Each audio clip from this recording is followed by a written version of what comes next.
Hi friends, welcome to my YouTube channel యూఎస్లో Andhra sisters. So ఇవాళైతే ఇంకొక వీడియోతో మీ ముందుకు వచ్చేసాను. చూసేద్దాం రండి. సో నాకైతే రీసెంట్గా ఇండియా నుండి పార్సల్ పంపించింది కదా మమ్మీ. సో దానిలో అయితే తనే ఇంట్లో తయారు చేసిన ఇడ్లీ మిక్స్ని అయితే వేసి పంపించారు. సో దాంతో అయితే మనం ఇవాళ ఈజీగా సాఫ్ట్ ఇడ్లీస్ ఎలా తయారు చేసుకోవాలి అనేది నేను వీడియోలో చూపించేస్తాను. సో మనకి యూఎస్ అంటేనే కంగారు కదండి, ఇక్కడ అంతా కూడా మనకి టైం ఉండదు. సో ఇట్లా మనకి ఇడ్లీ మిక్స్ అనేది ఉంటే మనకి చాలా హెల్ప్ అవుతుంది. ఈజీగా పిండి రుబ్బుకోవడం అదేం ఉండదు.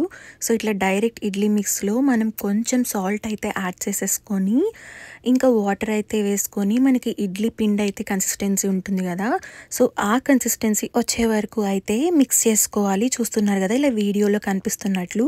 సో ఈ కన్సిస్టెన్సీ వచ్చే వరకు అయితే మనం ముందు రోజే, రేపు మార్నింగ్ ఇడ్లీ వేసుకుంటున్నాం అనగా ముందు రోజు నైట్ అయితే మనం ఇలా కలిపేసుకొని సో మూత పెట్టేసుకొని అయితే ఉంచేసుకోవచ్చు. సో నెక్స్ట్ డే మార్నింగ్ అయితే నేను ఓపెన్ చేస్తున్నా, చూస్తున్నారు కదా. సో చక్కగా కూడా మనకి పిండి రెడీ అయిపోయింది. సో ఒక్కసారి అయితే మొత్తం ఈవెన్గా అయితే పిండిని మిక్స్ చేసేసుకోవాలి.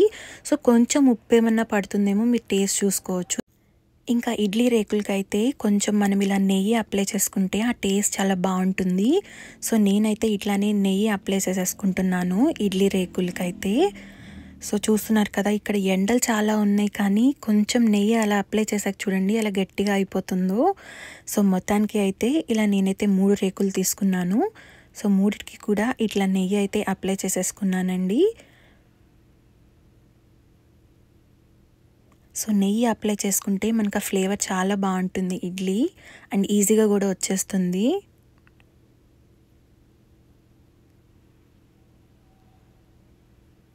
ఇంకా కుక్కర్లో అయితే కొంచెం ఇడ్లీ కుక్కర్ ఉంటుంది కదా, దానిలోని కొంచెం వాటర్ అయితే యాడ్ చేసుకున్నాను. ఎంత అని మాత్రం అడగొద్దు, నేనైతే అన్ని సుమారుగానే వేస్తానండి. అట్లనే దానిలో వాటర్ కూడా సుమారుగా వేసుకున్నాను.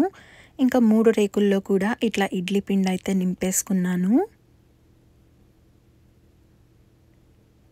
సో ఇంకా దీన్ని అయితే ఆ కుక్కర్లో పెట్టేస్తున్నాను, జాగ్రత్తగా పెట్టండి.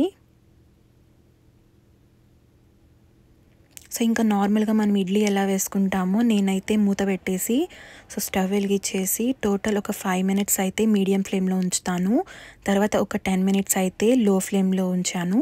సో ఇంకా కట్టేసుకొని ఒక 15 మినిట్స్ తర్వాత ఓపెన్ చేశాను.